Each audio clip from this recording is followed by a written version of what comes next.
we're doing a great job. We have been all over the district. It's a big district. It's, just to tell Bob and Wayne, it's 5 legislative districts. That's how big it is. It's 150 precincts. We are covering most of them. We are getting a good reaction. Anne Arundel County is tremendously organized. They've done a great job down there. They're covering all the polls at the local level, and we're putting people there. Harford County doing a good job getting the polls covered. We started out back in January. People will first of all say, well, why did you decide to run? Seems like every 2 or 4 years people talk to me and they want me to run for county executive or Congress or something, and I looked at those offices in the past, but I never pulled the trigger. And this time I did for a couple of reasons. One, and I believe most people in here agree with this, and I have certainly found it to be very true as I travel around the district, the nation is moving in the wrong direction rapidly. In the past 8 years, that speed of going the wrong way has increased dramatically. In addition to that, this is a historic, it's a crazy election, don't get me wrong, but it's an historic election. And most people on both sides of the aisle feel that way. If Hillary wins, frankly, we're in trouble, in my opinion. We may be getting in so deep, I don't know if we can change things. On the other side, they feel the same way about Donald Trump. But in any case, the nation is divided, but we're moving in the wrong direction. And this is the last generation of Americans. And when I say that, I mean from 9 to 90. I believe will be in a position of power and knowledge to do something about it. And this election is historic for that reason. Because 10 years from now, young people getting out of college, being brainwashed, don't understand what America's all about, will not understand that they are under an oppressive government. They don't understand history. I read today in the Washington Times, there were 1,100 colleges and universities surveyed by ACTA, which is a professional college higher education organization. Only 11% teach history and government, and only 3% teach economics.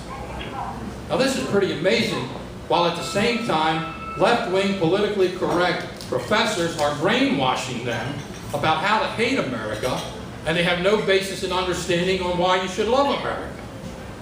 And this is reality. So this is an important election. The other part was that I looked at Dutch Ruppersberger. Now Ruppersberger has been there 16 years. That's not exactly a sin, but he's voted for every pay raise, all 7 of them, that have been presented to Congress. I think that's pretty arrogant, to vote for everyone and every benefit. He votes 92% of the time with Barack Obama. That's pretty offensive and pretty scary when you think about it. 1% growth in America. We've never had 1% growth except during the Depression, and that's for 8 years. Bill Clinton, Ronald Reagan, George Bush all had 3, 4, 5% growth. You can't live on 1% growth in this country. Ruppersberger voted for all of those programs, including the Dodd-Frank Act, which destroyed over 15,000 community banks in the United States. And small business is the backbone of our economy, it's the backbone of our jobs, and that's where they go for loans and to start up, to the community banks of America. So he's been bad on the economy. He was on the Select Committee on Intelligence, and he brags about it. Now, if I was going to do a radio show on winning baseball, I would not invite the manager of a baseball team that had 5 straight last place finishes.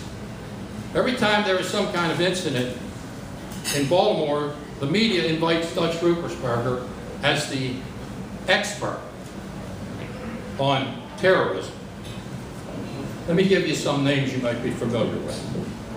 Benghazi, Libya, Boston bombers, New York bombers, Florida terrorists, Iranian nuclear deal, Egyptian revolution, where Rupert said, I think we can deal with the Muslim Brotherhood. They're a new modern organization.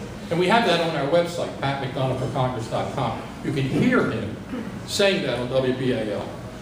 Now, is that a record to be proud of?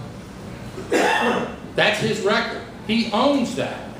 He was the #2 guy in Congress during every one of those incidents, and he was on the committee designed to protect us. And he was the chairman of the Emerging Dangers Committee, and he never saw ISIS coming. So I thought, this is the time to answer the call and rise to the occasion and go after this guy. And what does it look like at this point in time? Well, Hogan carried this district by 25,000 votes. The impression that I get, quite frankly, is I don't know what the hell to tell you. I mean, everywhere, you see Pat McDonough signs everywhere. And the grassroots, I will say to someone, he votes with Obama 92% of the time. They say, I don't care, I want them out of there. I want him out of there. I don't know how deep that is. I don't know how big that wave is. I think it's big. If it's as big as I think it is, you're looking at your next congressman.